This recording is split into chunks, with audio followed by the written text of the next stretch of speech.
bugün sizler için yakışıklı oyuncumuz Can Yaman ve güzeller güzeli Demet Özdemir'den muhteşem karelerini sizler için derleyip topladık.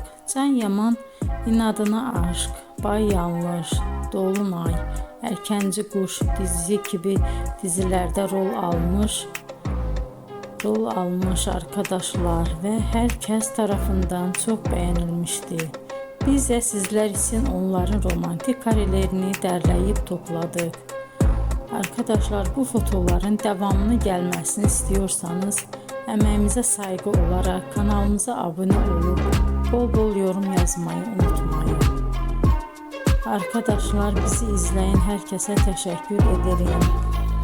Bizden bu kadar.